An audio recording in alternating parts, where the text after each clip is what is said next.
Hey everybody, welcome back to another episode of Developing a Proper Worldview. This is episode number 87.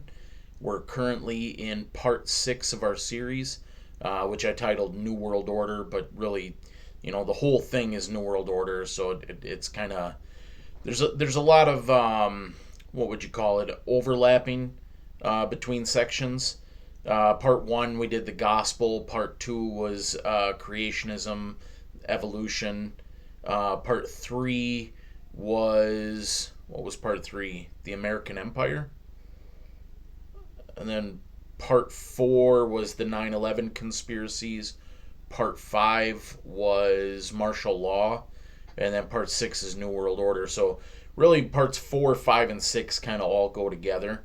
Um, but right now we're looking at this like, what is the end goal? What is the purpose of this New World Order system? um, I just want to preface this, as always, just in case you're catching this video randomly or you're new to the channel.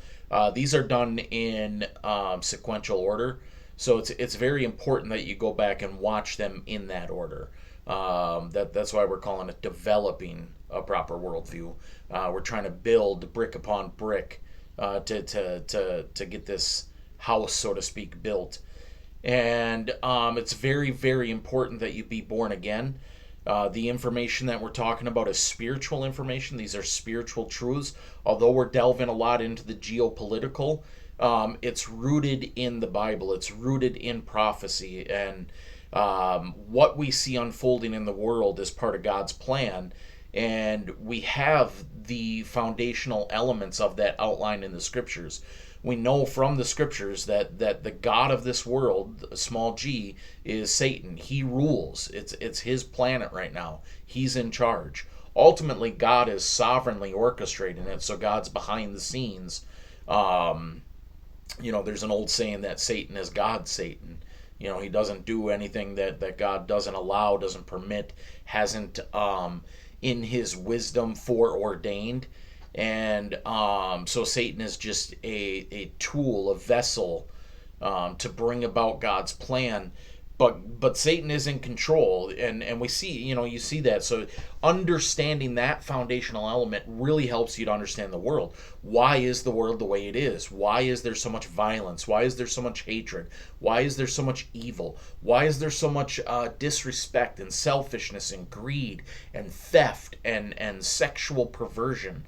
It's because the God of this world is Satan, and he's blinded the minds of those who are not in Christ. If you're not in Christ, there is no hope for you. There's only two kingdoms. There's the kingdom of light and the kingdom of darkness. If you're not in the kingdom of light, which only comes through faith in Jesus Christ, then you're in the kingdom of darkness. Even if you're trying to expose the New World Order, you're still under that power and influence, and you're going to be misled. You're going to come to wrong conclusions.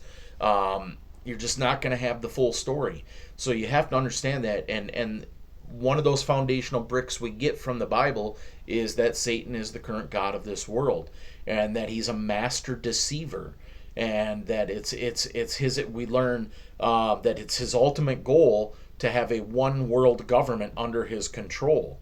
And that so everything he does, whether that's in the realm of economics or media or entertainment or industry or military or whatever it is, whatever realm you look at, they're all moving towards a new world order. They're moving towards a one world government that'll be ruled by Satan. And so we see an immoral philosophy in this world, a do what thou wilt attitude, an attitude that says do whatever you want sexually, run rampant, get yours, achieve at all costs.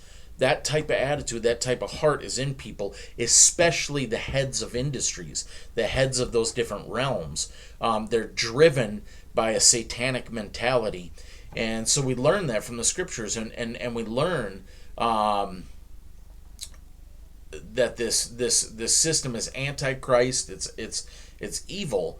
And so then it just makes, when you know that, when you have the scriptures as your foundation, you can then look at the world and it makes sense. You can see why things happen the way they do. You can see, oh, I see why they're pushing for a cashless society.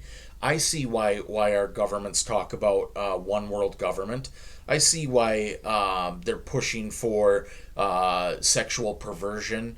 I see why all these things are happening. It makes sense because you have that biblical foundation. So it's very important to have that first and foremost.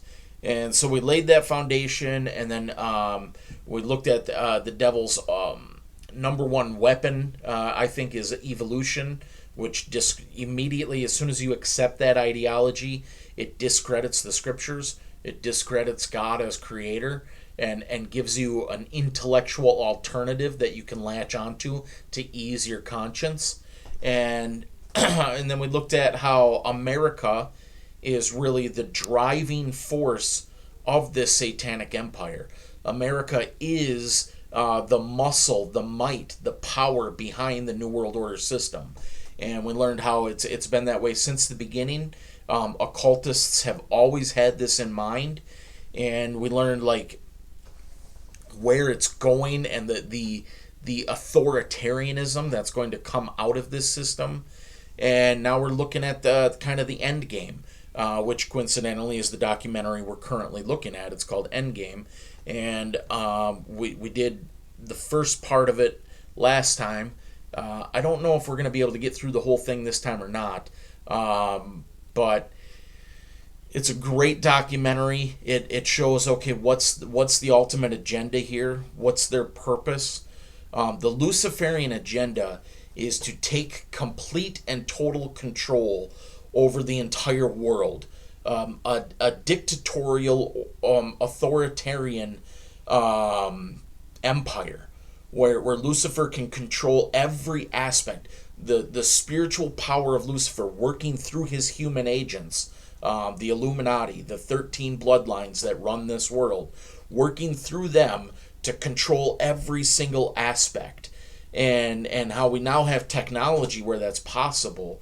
And it's going to be an immoral society, and the devil comes to kill, steal, and destroy. And so we see like overpopulation myths, global warming myths, all these things geared towards eliminating human population. So the end game is this authoritarian control, and then once that's had, the enslavement, the slaughter of most people and the enslavement of the rest. And ultimately, I suppose the goal is the slaughter of everyone. Satan wants everyone dead. Of course, we know biblically that's not going to happen. The Lord will return before that happens and will wipe out this authoritarian system. But that's the goal. And understanding that, you can look at geopolitical movements. You can look at media propaganda. You can look at the brainwashing of entertainment industry, and you can see their goal. You can see these immoral, anti-Christ, anti-humanity goals that they have, and it makes sense because it's Luciferian. So that's what we're looking at with Endgame. Like I say, we got about 49 minutes into it last time. So without further ado, let's pick up where we left off. All right, here we go. World government. They have created a superstate in Europe called the European Union. They're intent on creating a Western Hemisphere Union called the American Union. NAFTA is to be expanded into every country in this hemisphere. As NAFTA expands, it will take on the role of the American Union. And only an So NAFTA, North American Free Trade Agreement, they always cloak their devices in like friendly terms. Free trade, that sounds great. But what it does is it economically binds nations, so it eliminates sovereignty. It causes a unity that requires a bureaucracy that doesn't know boundaries.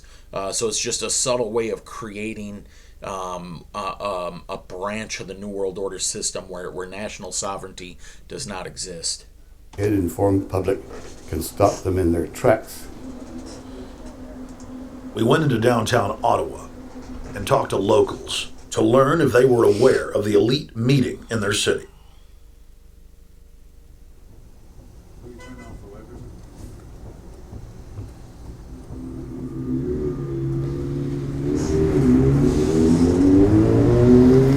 guys' attention just for a second.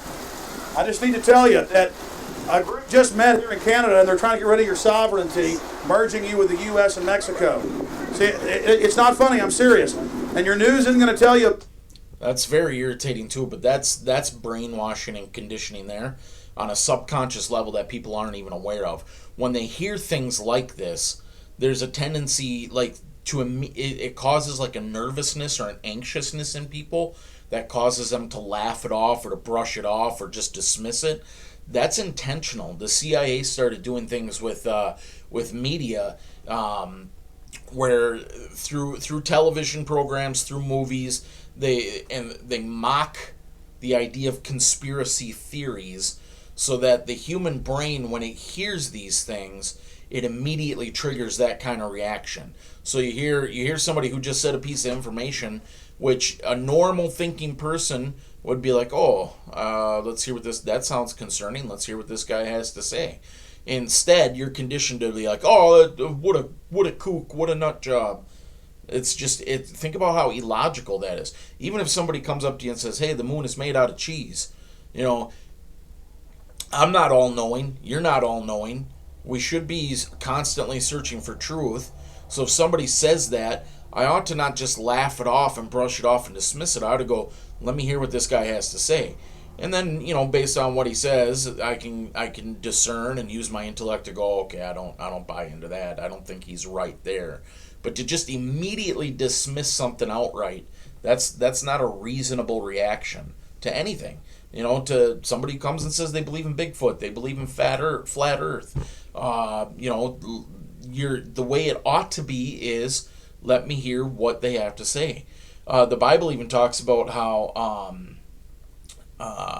it criticizes a person who answers a matter before they have knowledge of it. It's a terrible paraphrase, but it's essentially saying it's foolish to laugh off, to brush off, to dismiss, or to speak into something. And that's the other thing too. A lot of people, you bring up something that people they just don't want to believe, and they'll make an argument against it, even though they have no knowledge of it.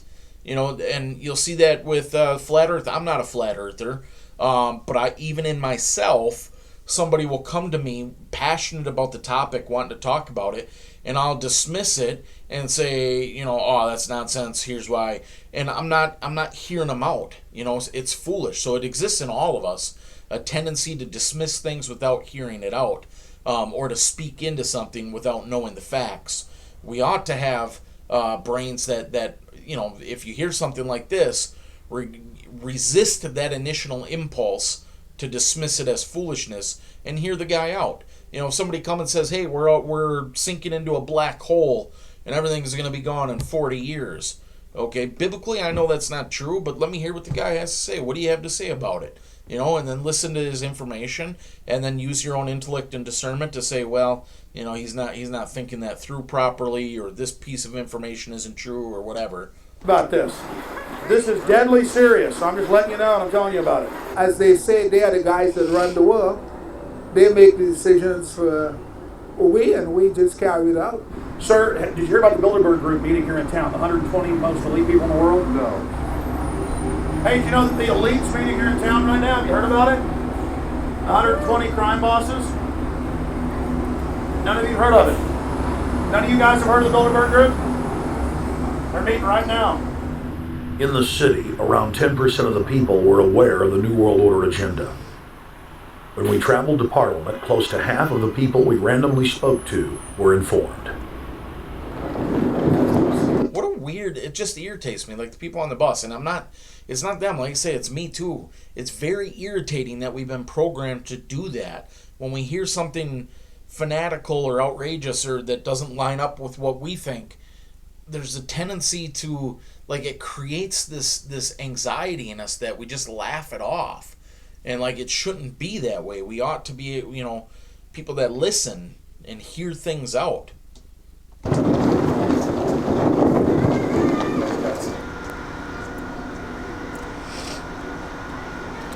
Man, what did you say about the American Union? It's going to end up happening. We don't want it, but it's going to happen.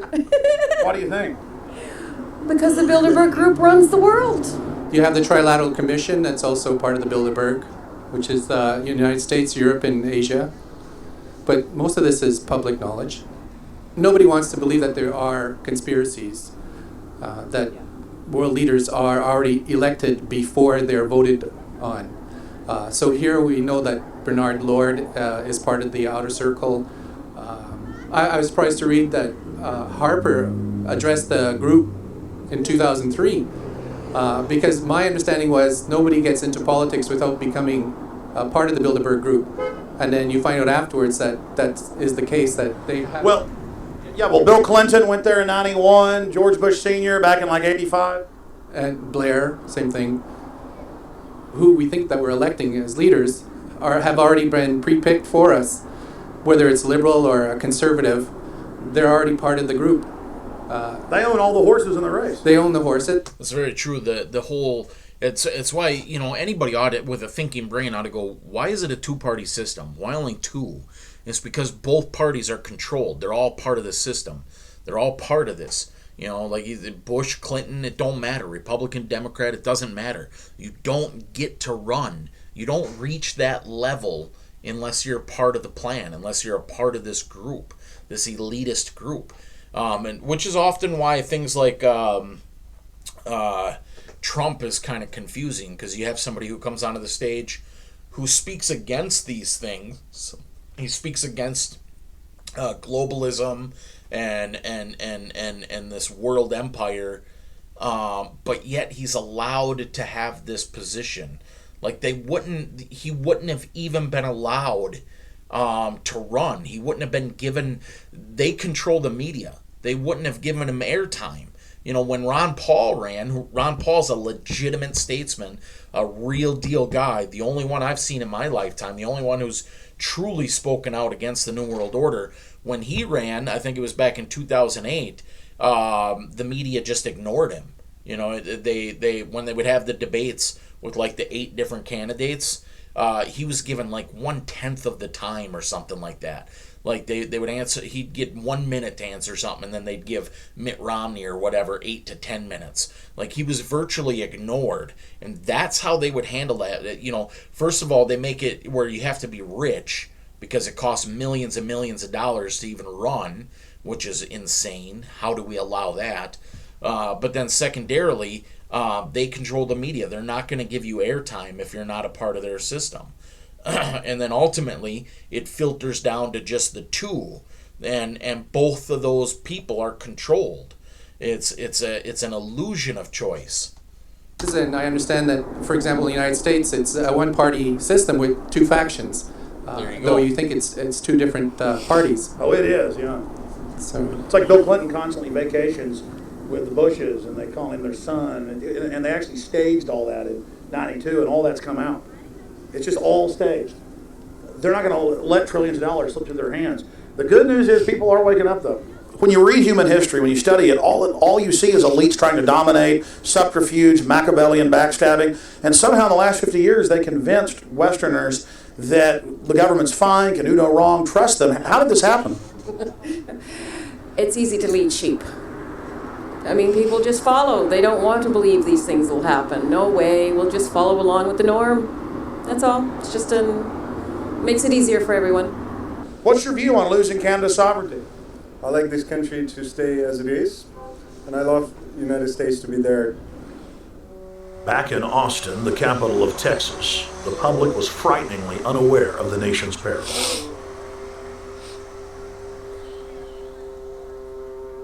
Have you heard about the North American Union? Not really, no. I don't watch TV. No, I haven't. Interesting. I was not aware of that. I don't know exactly what you mean, so. I don't think there's going to be a merger of the 3 nations. No, I have not. No. No, I didn't know this was happening, so. Yes, I have. Oh, you have heard about it? Yes. After that big rally today, don't know about it? I don't know about anything. No, I have not. Have you heard of the European Union? I have, yes. Are you aware of the European Union? Oh, yeah, of course. Have you heard about the European Union? Heard about them.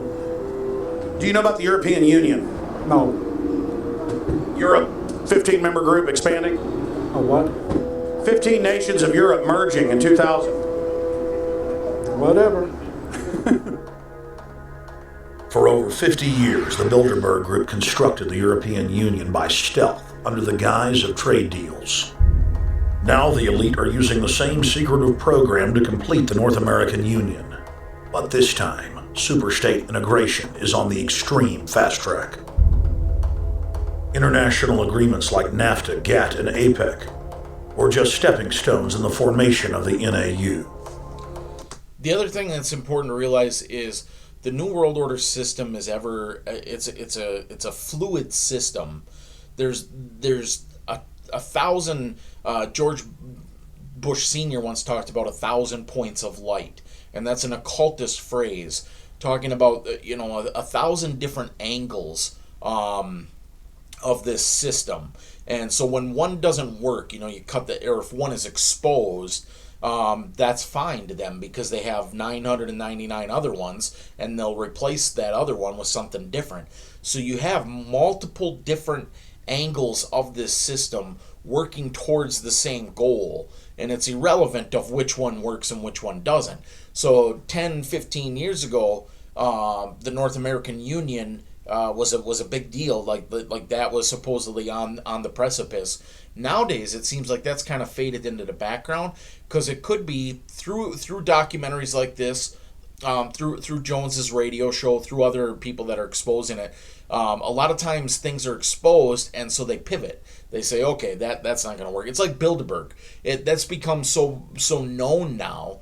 I almost am of the opinion that they probably don't really do anything. Or Bohemian Grove. The Bohemian Grove used to be really important to them, but it's been so exposed now that I'm willing to bet they don't really do anything there anymore. So they pivot when something's exposed.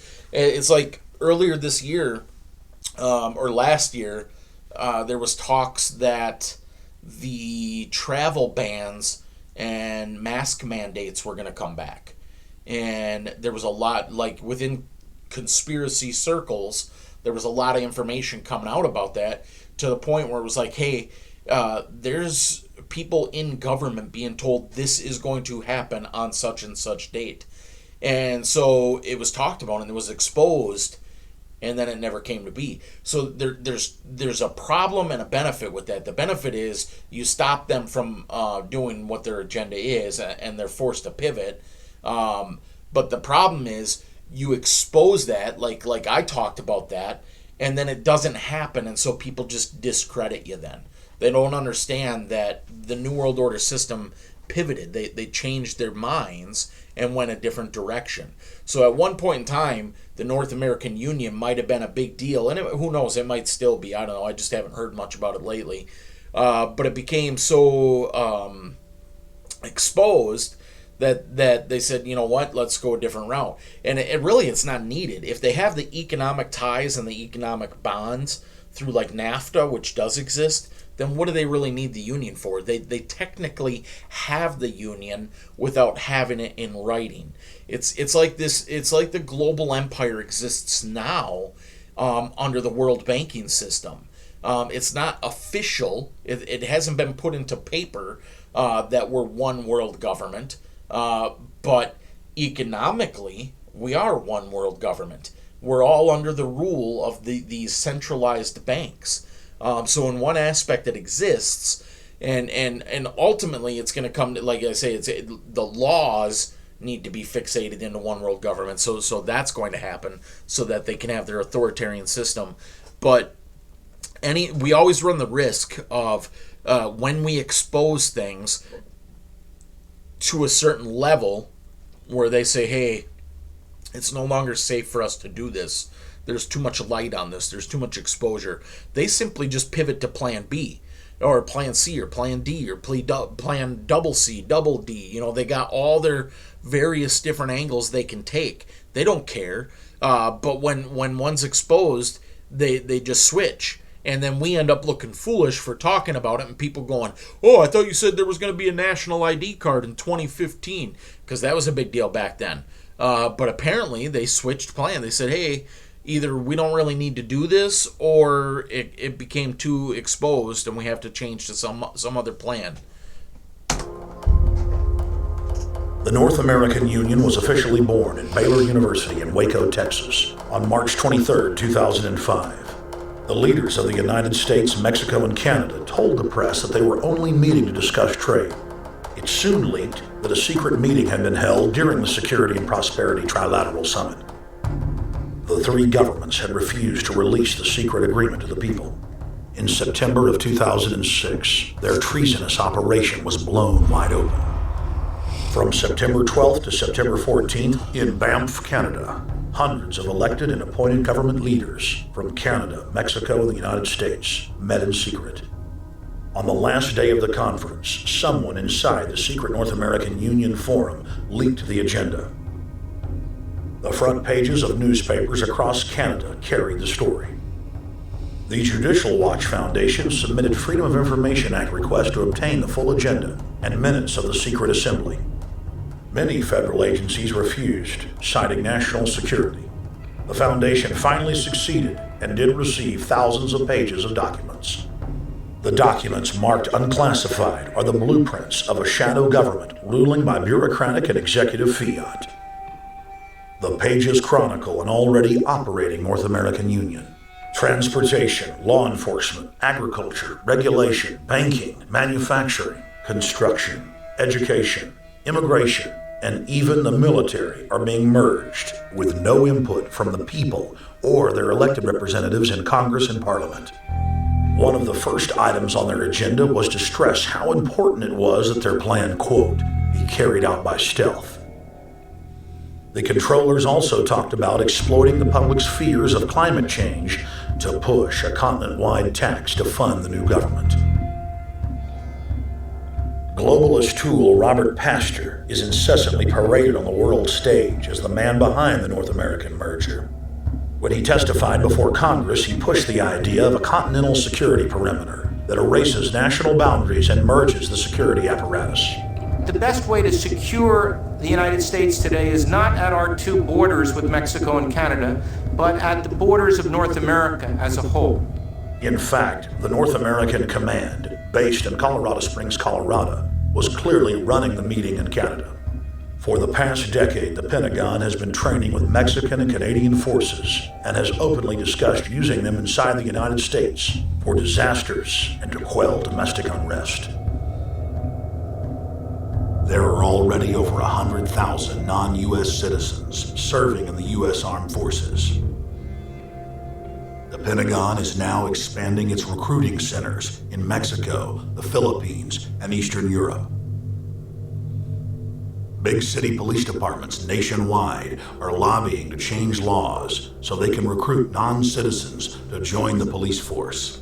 It's so messed up because American soldiers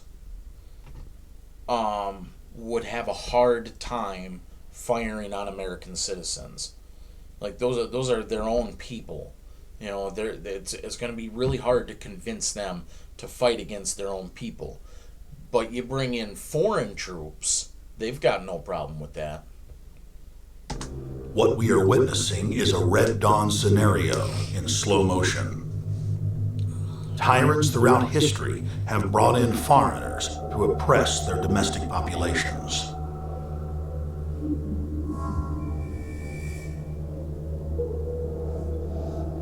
When their coup by stealth was exposed, the three governments went into damage control mode. The Security and Prosperity Partnership quickly staged a show summit that was held in Ottawa, Canada in February of 2007. It is the only way that we can achieve security and prosperity for our people is through this cooperation. We actually occupy one physical space, the North America. We've also had a chance as foreign ministers to talk about how we cooperate in the region and indeed in the world.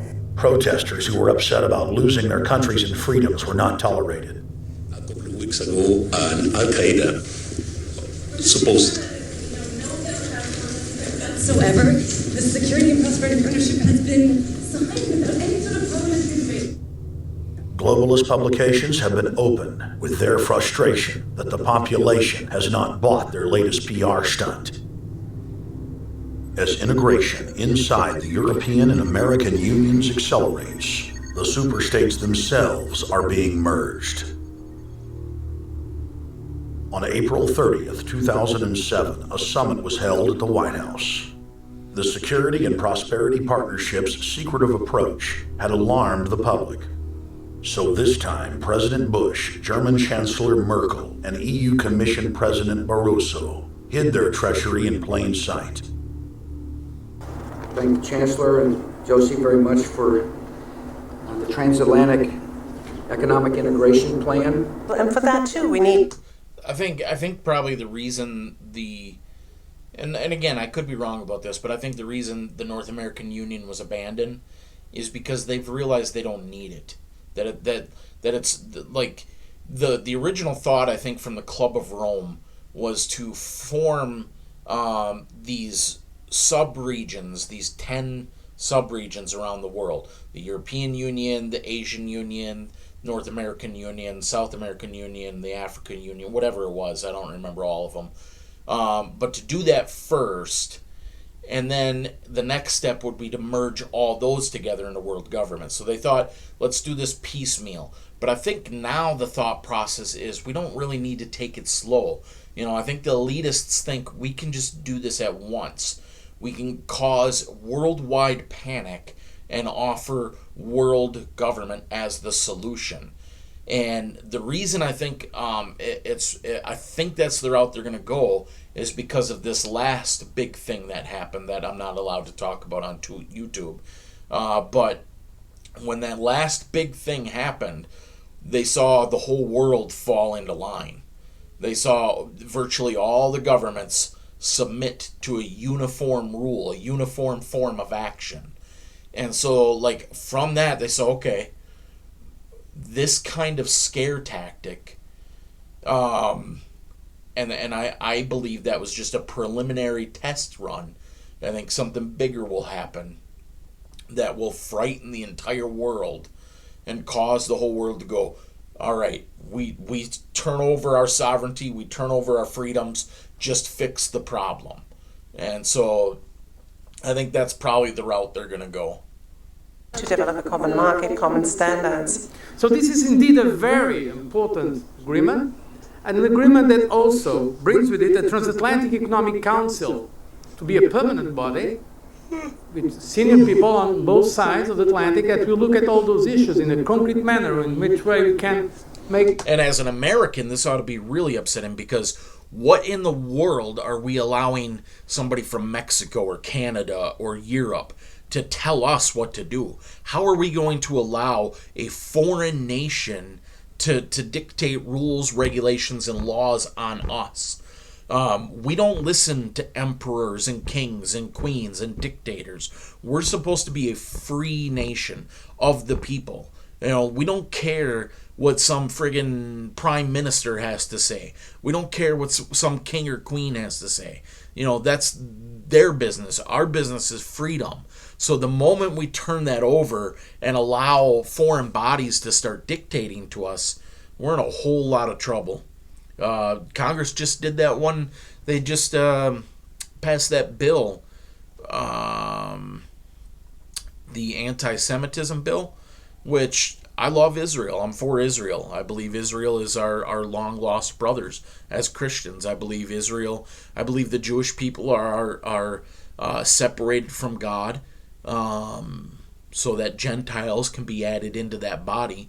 But at some point in time, God's promises to Israel will be fulfilled. But with that said, this anti-Semitism bill that they passed is an anti-speech bill. It goes against freedom, and it like one of the clauses in it says that this foreign body, this international Holocaust institution, I forget what the name of it is, but they get to decide what anti-Semitic language is. So this foreign entity is going to be telling American citizens what they can and can't say. That's not supposed to happen in a free country. Move forward. The BBC reported that the US and EU had agreed on a single market. By announcing a new economic community integration, they were simply repeating what had been done in America and the EU on a larger scale. The accord states that the two blocs will aggressively push regulatory convergence in more than 35 areas, from financial services, intellectual property, military, education, mergers and acquisitions. They also agreed to jointly push a global carbon tax. We recognize that we have a problem with greenhouse gases. We agree there is a global threat, it's a serious threat. We agree there is the need to establish a limit to greenhouse gases. We need to discuss the possible pricing of CO2. How can we translate this into a market economic compatible scheme? We have agreed to establish a high-level group, a forum. This EU-US result is translated into the G8, debated together with the outreach countries, China, South Africa, Brazil, among others, and India. A global solution to a global problem. If Bilderberg succeeds, America falls. All the victimized countries. That's that phrase is something you need to keep an ear out for. Global solution to a global problem. It's that the Hegel dialect, problem, reaction, solution. Order out of chaos, as the Freemasons say. We have a problem, here's our solution. So they've created a global problem, and then they offer, hey, we need a global solution. Oh, the entire world is heating up. There's global warming, there's climate change being caused by humans, and it's a worldwide, it's a global problem. So here's the answer: global government. A global body that can introduce and monitor and enforce a carbon tax. A global solution. Global problem, global solution. So always keep your ears open for that type of language. Lose their sovereignty. Bilderberg is not a person, it's not an idea, it's an ideal, a very powerful group of people working together and from the positions of ultimate and absolute power, destroying every constitution on earth.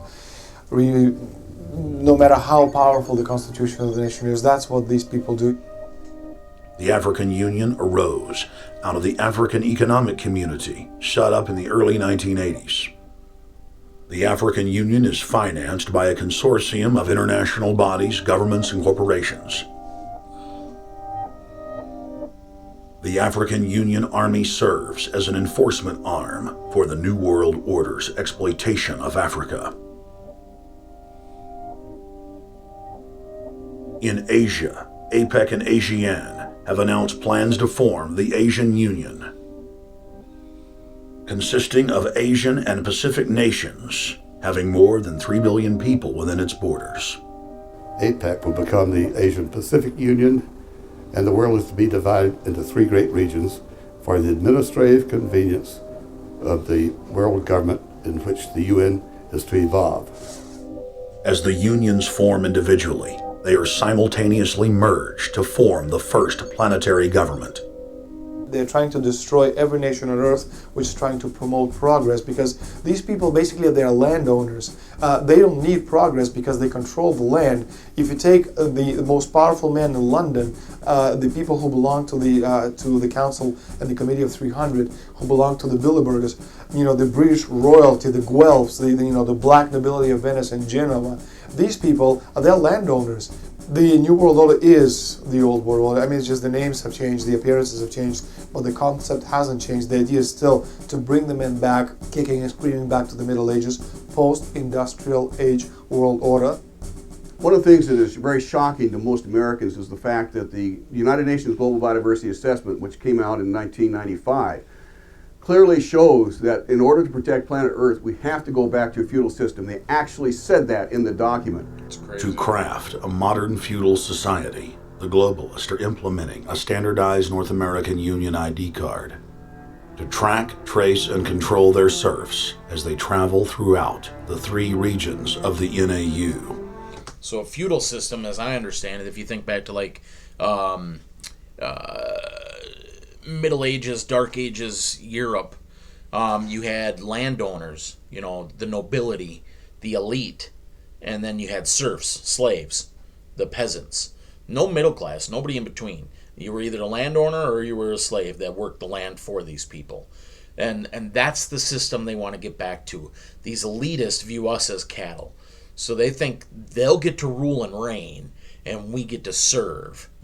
All you do is a slave system, and they'll give you your rations. They'll provide you with minimal food, minimal comfort items to keep you alive and keep you working, but you work for them. No freedom. You do what they tell you to do.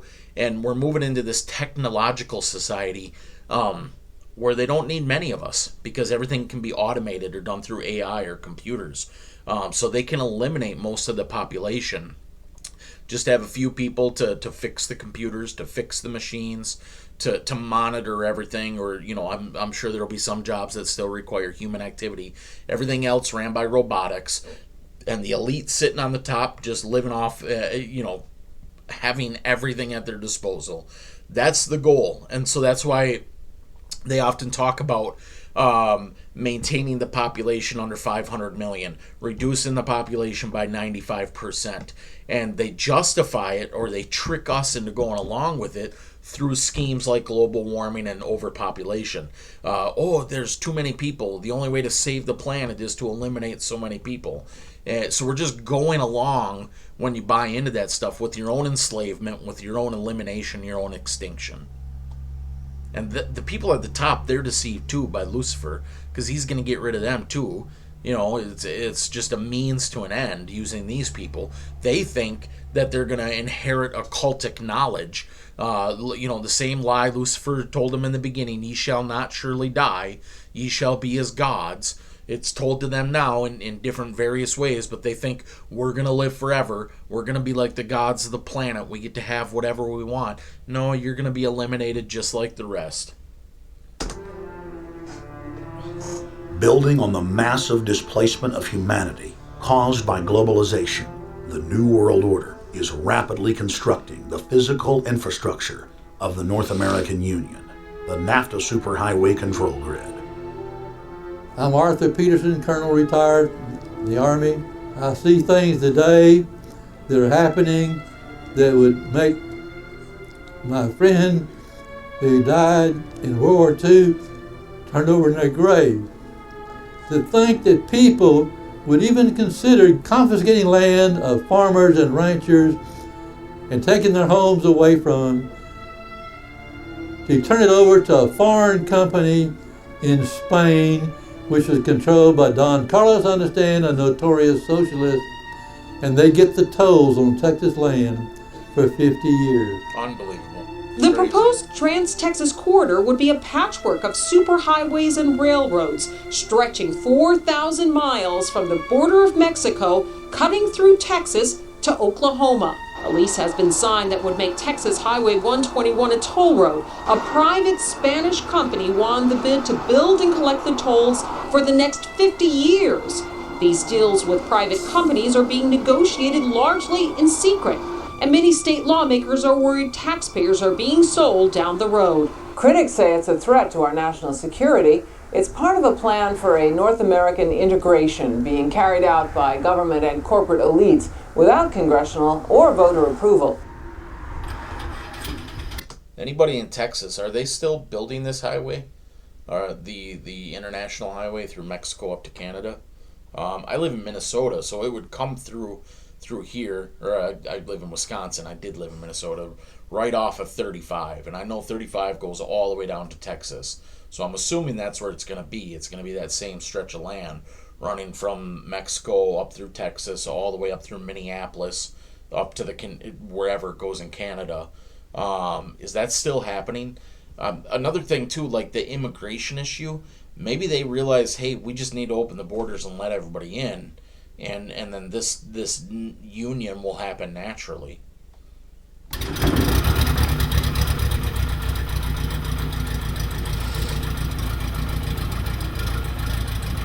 We took to the air over central Texas to get a bird's eye view of the Trans-Texas Corridor, which is under construction and will form the heart of the Trans-NAFTA Superhighway system.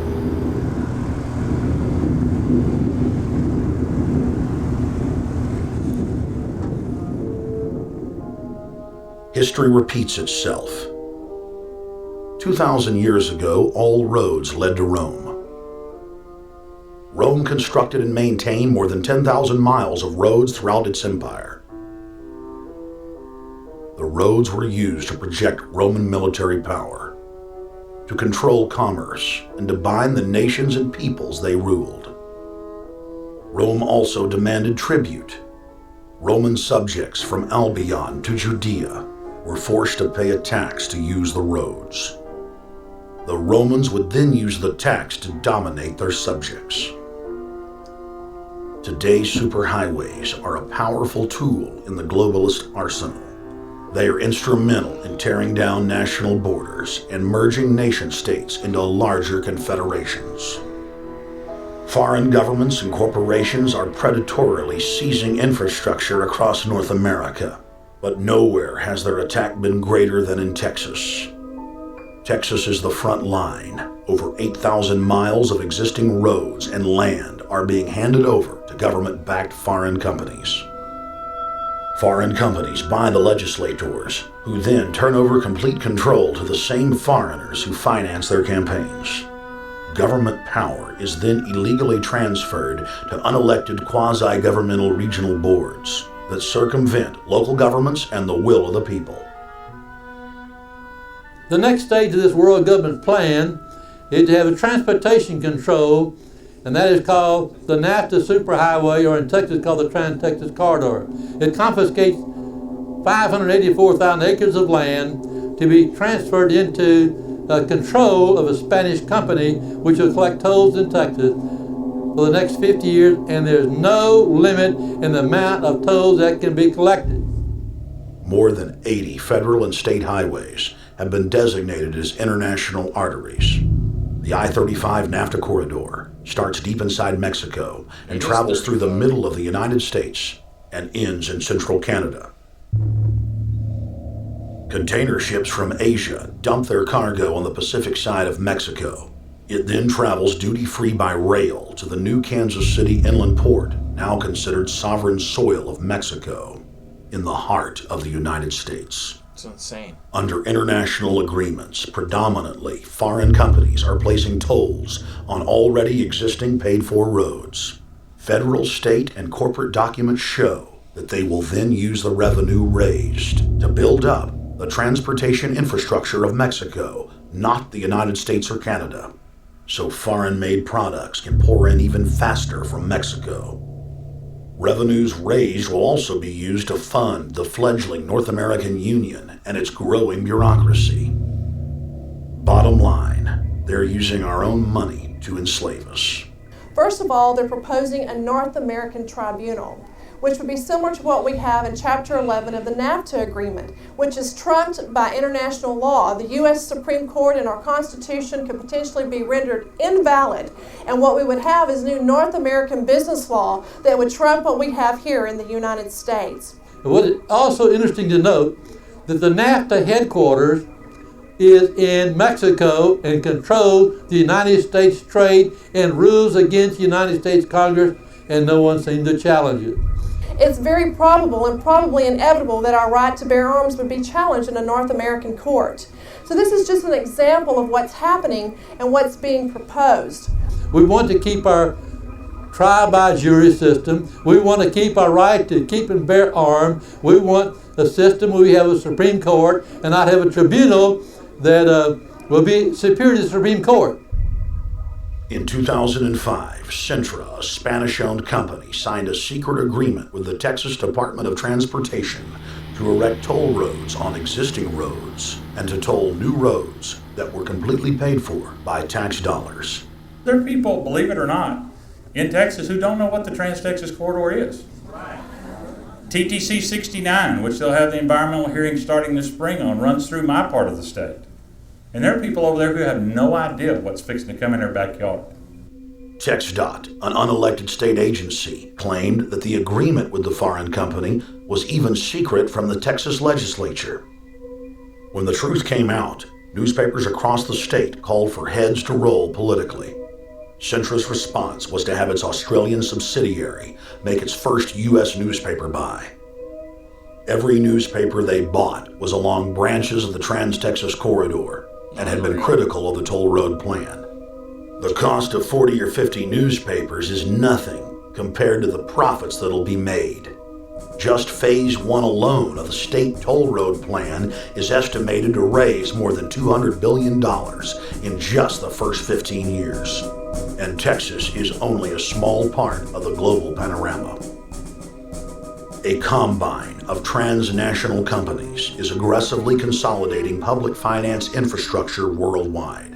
And the same interest are erecting a world government according to their rules.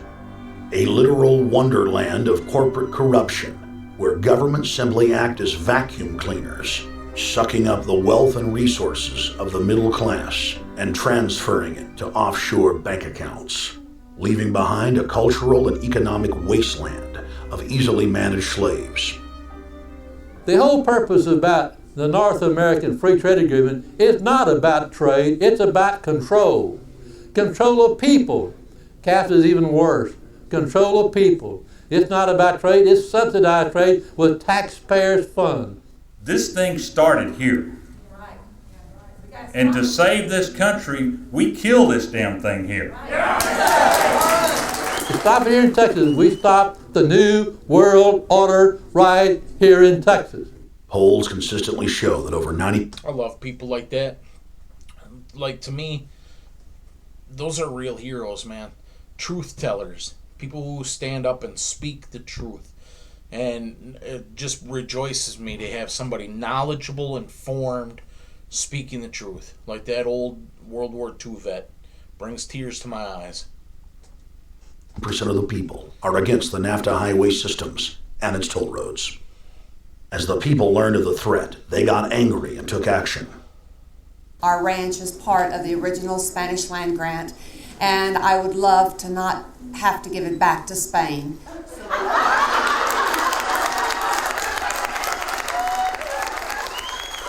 Opponents of a proposed superhighway today held a major protest.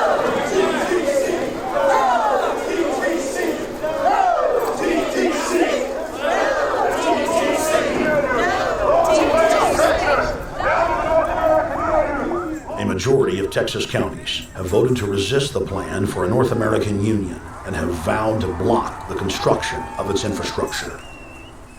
Heck, we already know in a law that was passed by a subservient United States Congress, where practically nobody in the entire Congress stood up and said no, they've already passed a law saying all their driver's licenses are going to be chipped. Well, I'm telling you right now, I'm not going to carry in a driver's license that's got a chip in it, so Big Brother can watch everywhere I go and see everything I do. No, no, hell no. No, all of it. No, no. We, the people, own this plot of ground. We, the people, own those trees there. We, the people, own our beautiful Texas, and we are not going to let a bunch of crooks and robber barons take our beautiful Texas away from us. Hell no! Hell no! No, no, no!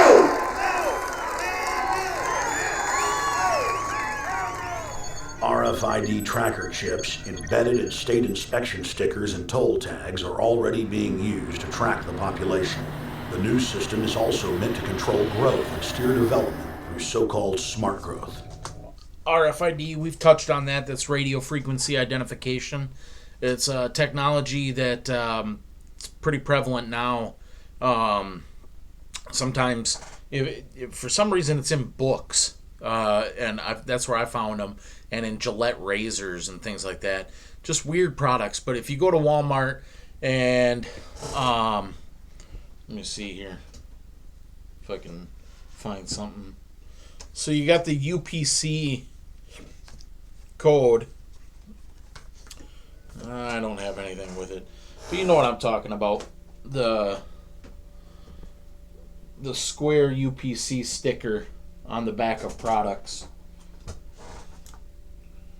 So not like this, but sometimes it'll actually be a sticker. If you peel the sticker off and hold it up to the light, you'll see coil inside.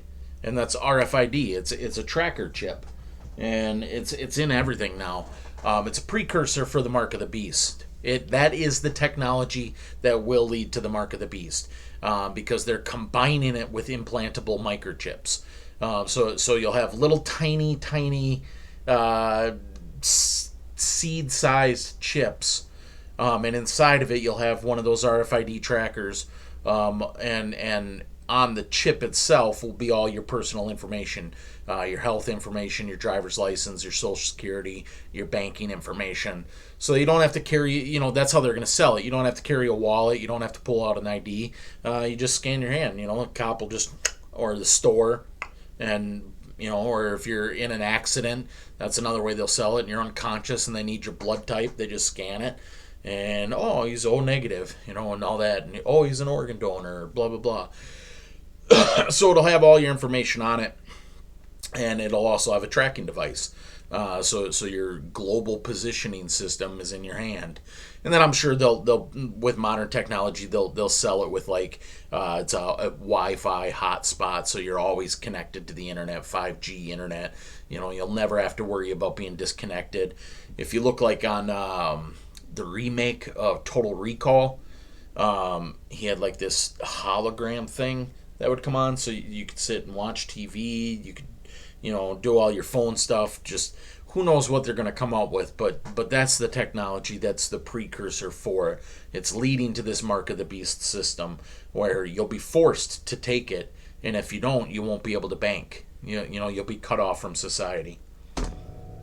Smart growth, which is nothing more than an effort to bring control into the cities. You have the rewilding of America and the Wildlands Project, the Convention on Biological Diversity, which is to control our rural population. Toll roads on interstate highways nationwide are walling off exit ramps to small towns and rural communities, and are creating ghost towns by design. This trend is accelerating under the NAFTA highway system and is meant to rewild more than half the country. All of these things are designed to bring more and more control to bureaucracies rather than to the independent individual, the sovereign individual of this nation.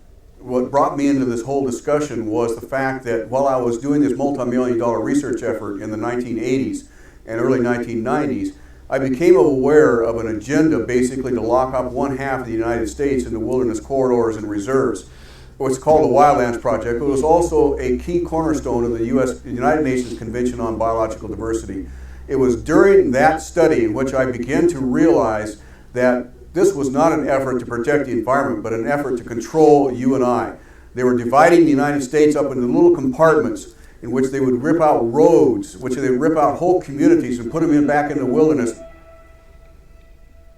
The federal highway system was designed by Pentagon war planners in the 1950s to serve as a rapid deployment conduit to move ground forces for the defense of the United States during invasion. The unconstitutional Northern Command is now using the highway system as a force projection matrix to dominate populations across the United States. Through federally funded emergency command centers, county and city governments are being quietly federalized nationwide. Billions of dollars per city is being spent to install millions of surveillance cameras. Every town and hamlet, no matter how small or remote, is surveilled. License plate reading software tracks Americans' movements wherever they go. New systems are being deployed that scan your face, read your lips, and analyze your walk. Under the Treasonous Military Commissions Act, American citizens can be secretly arrested, stripped of citizenship, flown to offshore torture camps, and secretly executed.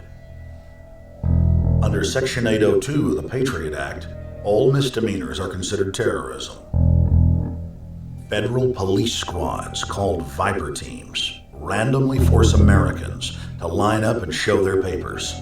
From the sidewalks of Miami to the subways of New York to the streets of Houston, Texas, citizens are being searched by heavily armed gangs of paramilitary police.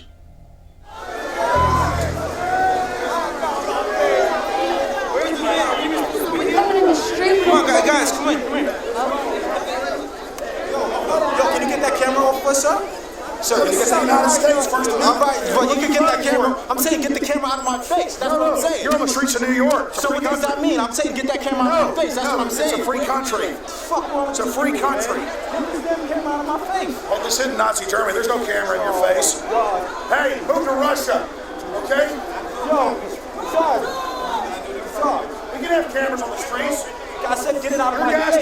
listen to us. I said, get it out of my face. That's what I'm saying. It was never in your face.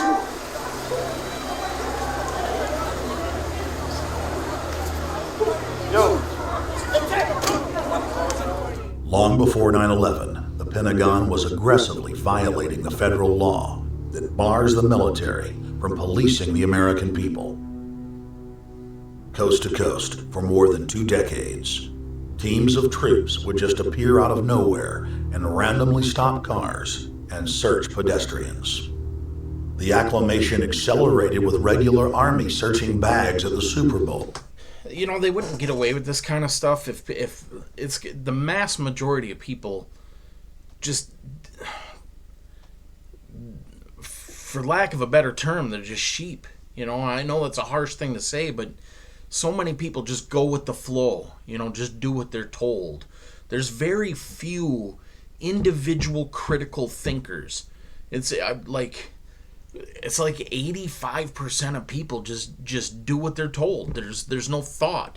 Like, they don't even see anything wrong with military policing the streets, with random stops, searching your car. They're of that mentality, oh, if you don't have nothing to hide, then what's the big deal? Well, the big deal is we're supposed to be a free country.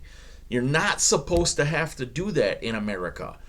And every step, every small step of loss of freedom is a move towards totalitarianism.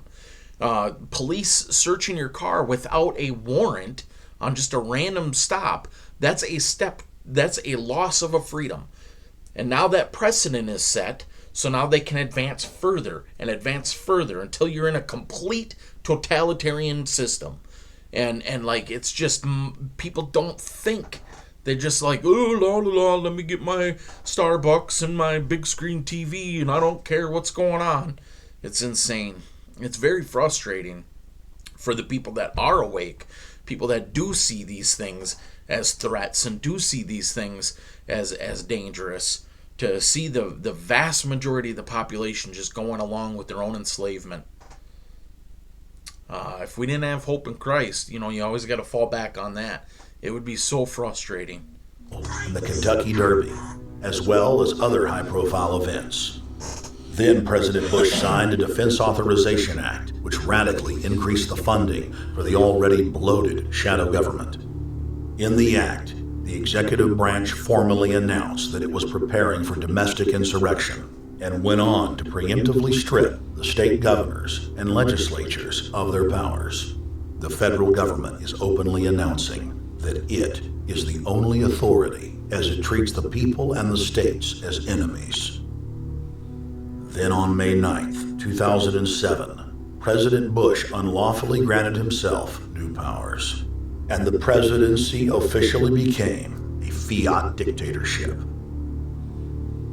In the past, continuity of government has been shared by the legislative, judicial, and executive branches of government. Now, all power resides with the president for the smallest of reasons, including, in the document's own text, any incident in the world, regardless of location, that affects population, infrastructure, environment, economy, or government functions can trigger, at the president's will, total martial law. It is important to add that the president is merely a puppet of the global crime syndicate and may not use the new powers, but simply pass them on for use by future puppet administrations.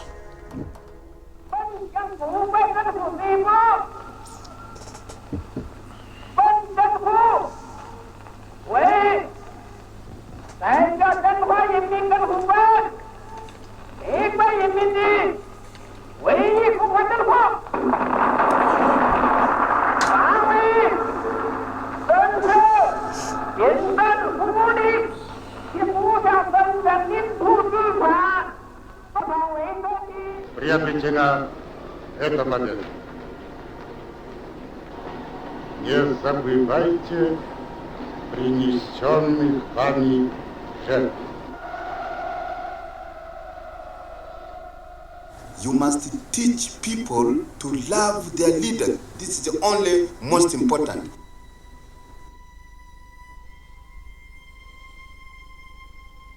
Why don't we learn from the mistakes of our ancestors? Why does humankind find itself bound in a cycle of bloodshed and enslavement? Predatory elites have always rationalized their oppression by claiming that they are superior and have the divine right to rule, when all they really are is a gaggle of ruthless psychopaths, parasitically feeding on the host population until their cancerous movement causes the collapse of the host. There have been thousands of tyrannical governments in history, and less than 10 that can truly be called free. In the 20th century alone, over 150 million people were murdered at the hands of the state. In Russia, the Red Terror consumed the lives of more than 60 million men, women, and children. Hitler's war killed 22 million. During Mao Zedong's reign alone, more than 60 million peasant farmers were killed. Why, think every single time authoritarian comes into power, citizens are slaughtered. So why do people just go with the flow? Why do people just trust government? It is so insane. It's mind-numbingly insane. I mean, the scriptures tell us people are deceived. Their minds are blinded by Satan. They're just ignorant, It's very, always got to fall back on my hope in Christ, Otherwise, it can just become so frustrating. You just want to scream at people to wake up. And the list goes on. 300,000 innocent civilians killed in Guatemala. More than 2 million souls brutally murdered by the government of Cambodia. 1,500,000 killed in Turkey. 300,000 in Uganda. 800,000 plus hacked to death with machetes in Rwanda. What kind of monsters Sadly, think they can go there are kill too many people, examples of innocent families being exterminated by their governments on an industrial scale, to name them all. It is a historical fact that the state is the #1 cause of unnatural death. If you take the 150 million people killed by power-mad government in the last century and divide it by 100,000, the number of souls lost would fill the biggest sports stadium, packed with 100,000 screaming fans, 1,500 times over. That's 1,500 sports stadiums, crammed with 100,000 people each, all exterminated. For those who think it can't happen here or won't happen to them, you have been warned. Oh, it's coming. The carnage witnessed in the last 100 years was only the preparatory phase of the New World Order's master plan. 稍有常识的人都会看见，如果我们的铁骑继续前进，这个螳臂挡车的歹徒难道能够阻挡得了吗？ Hitler and Stalin's crimes are now part of history. But the communist Chinese system of evil is not content with racking up the highest death toll in history. The mass murder and enslavement is still going on today and enjoys the full support and sanction of the New World Order. 摄像机拍下的这个画面，同西方某些国家的宣传恰恰相反，正好说明了我们的军队。 Communist China serves as a globalist laboratory, a proving ground where 1.4 billion people live out their lives as guinea pigs who serve as test subjects for the formulation of the brave new world. U.S. and British forces worked closely with Mao Zedong during World War II, and at the end of the war, they secretly backed Mao in driving out Chiang Kai-shek and the Nationalist. The OSS, and then the CIA, believed that Mao would have a stabilizing effect. Bill Clinton's mentor and Georgetown University political science professor Carol Quigley explained in his book, Tragedy and Hope, how the Anglo-American Roundtable groups backed every brand of authoritarianism, from communism to fascism, to ensure that a centralized government dominates the population and the economy as planned. The elite are monopoly men. They seek to create monopolies and dominate populations through the barrel of a gun. In their writings, the leadership of the New World Order has continuously heaped praise on the corrupt Communist Chinese model.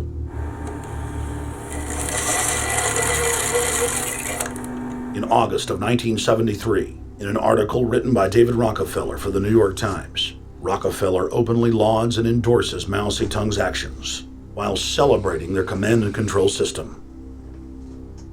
Whatever the price of the Chinese Revolution, it has obviously succeeded, not only in producing more efficient and dedicated administration, but also in fostering high morale and community of purpose.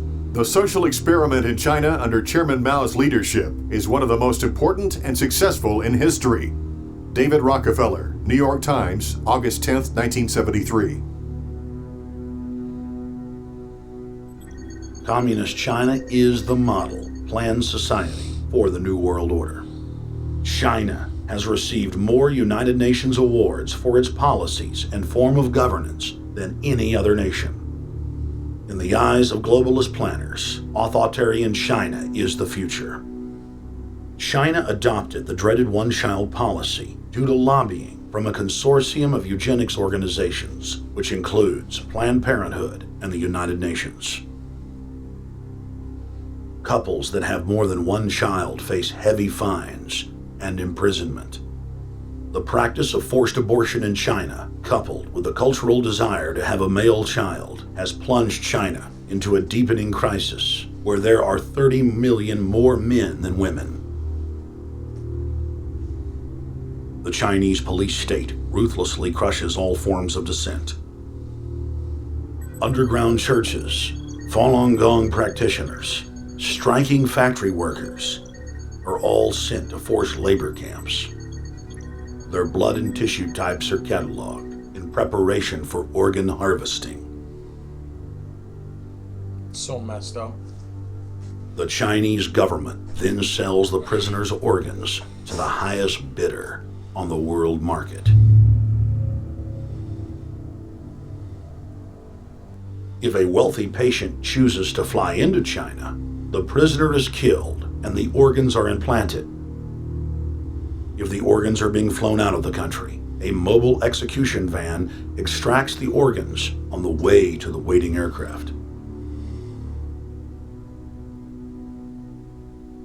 The social engineers of China aggressively euthanize the elderly and disabled. China is merely following the globalist blueprint for the world. The same system of total dehumanization is quietly being phased in worldwide. Depopulation. We're going to stop there. So we'll pick up at the 129. All right, we stopped right on the mark. All right, so that's what I got for you guys tonight. We're moving into it's a very, very dark future. And if we did not have the hope of Christ, if you're not in Christ, there's no hope for you. This world is evil. It's dark, and it's going to get much, much worse. And when you look at the type of technology that exists now, compared to the totalitarian systems of Stalin and Hitler and Pol Pot, it's so much worse. It is so much worse what they're going to be able to do. They're going to have complete and total control over every facet of life. And it's going to be virtually impossible to hide from it, to escape from it. They've got everything monitored, everything tracked. And it's going to be evil. It always is. Authoritarian is always evil and oppressive and violent and murderous. And those are just foreshadows of what is coming. Because what is coming is the ultimate Luciferian totalitarian system. And it's going to be a nightmare. It's going to be incredible hardships. The Lord said, unless those days were shortened, nobody would survive. But for his elect's sake, he does shorten those days. It won't last a long time. Now, we don't know what that means. We don't know exactly how long this system will last, but we know the Lord will keep it short. It's going to be brutal, And your only hope is to be in Christ, because in Christ, he says, do not fear those that can kill the body. And then afterwards, they can't do nothing. But rather fear him who after he is killed has the power to cast into hell. We fear God. We serve God. We trust God. And with that comes this hope that overcomes the world. A peace that overcomes that darkness, where it doesn't matter what they do to us. It doesn't matter. Let's say, you're 20 years old and they throw you in a prison camp, and you have to go through 50, 60 years of torturous prison. That's a blink of an eye compared to eternity. You get eternal glory in Christ. You get eternal joy, eternal happiness, eternal peace. Paul said, the sufferings of this world are nothing compared to the glory that's to come. It's a bad paraphrase, but that's essentially what he was saying. So in Christ we have great hope. There's no hope in this world. There's this patriotic movement that thinks they can stop this system. You can't. It's prophesied. It's going to happen. They have the money, they have the might, they have the technology, they have the plans, they have the organization, they have a great head start. We're in the end game. You're just jumping into the game right now in the fourth quarter. They're already up 412-0. There's no stopping them. It's going to happen. It can be delayed. We don't know if our efforts and if we keep exposing them and they keep having to pivot and change plans, it can certainly be delayed. And that's why we expose the unfruitful works of darkness in the hopes that the Lord will give us more time. But the end is coming. And it would seem that we are on the precipice, because all the technology is here. The plans are here. Their public speeches are here. Everything's here. We can see it all. All the pieces are on the table. They just haven't put it together yet. But they're putting together all. If it's a big puzzle, they got the edge pieces put together. They got all the colors grouped together. It's coming together fast. So your only hope is in Christ. You can't escape the system. We're in it. We're in the end game. We're in it. It's going to happen.